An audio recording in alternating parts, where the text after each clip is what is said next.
Hi, and welcome to Colleen's Corner. I'm wondering if, like me, you have noticed that society has gotten incredibly self centered. In fact, it's almost like there is something that says to every corner of our world, from social media to news headlines, that the goal of life is to care about yourself and not other people. It was interesting. I came across an article called "The Valorization of Selfishness." This was not written from a Christian author. In fact, it was somebody who is pretty anti-God.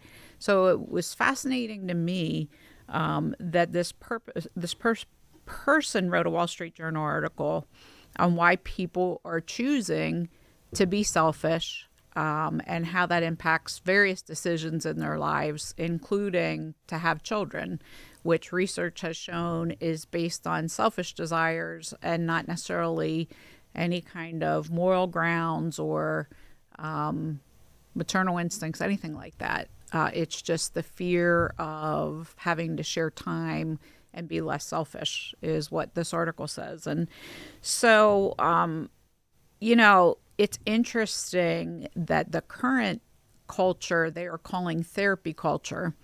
Think about it.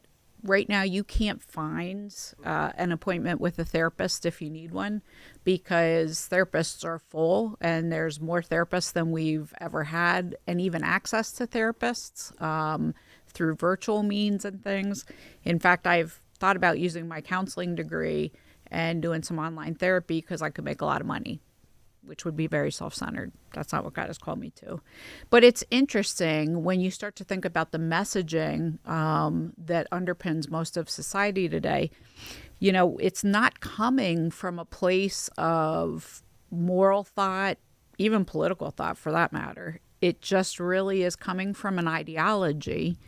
And let me define ideology for you. I love how this is defined. It is beliefs you do not examine because you do not see them as beliefs at all. It's not a matter of looking at better or worse, right and wrong, or evaluating them to even determine your own beliefs. So this basically what this article was talking about was buried in everything. Think about Instagram. Instagram has made, and most of social media has made, more narcissistic people and discussions of narcissists and gaslighting and toxicity.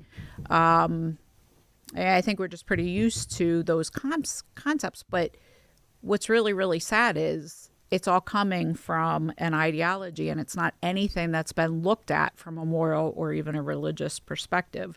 No longer do people have any kind of moral obligation to the other, to their neighbor.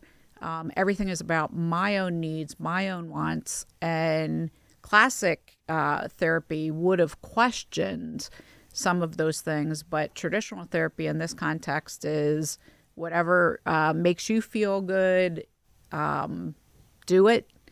If you've had a conflict with someone, it's always their fault, because you're just becoming something, but they obviously, are victimizing you. They're the problem. Even in an article in the New York Times, it talked about the need for forgiveness, or even any wisdom in forgiving other people, is passé. Why do I bring this up? The New Covenant in the New Testament is very, very clear that we are to love God with our whole heart, soul, and mind, and love others as ourselves, which is based on a standard of loving ourselves, a definition that can only be given to us by God to actually love who we are in our true self. And the neighbors as ourselves is really a posture of serving. So it's even more than loving ourselves. It is serving other people and treating them as worth more dignity than even I would deserve. And so it's completely countercultural to the Bible, what is happening. And, the absence of any kind of absolute moral truth in society is allowing this to happen.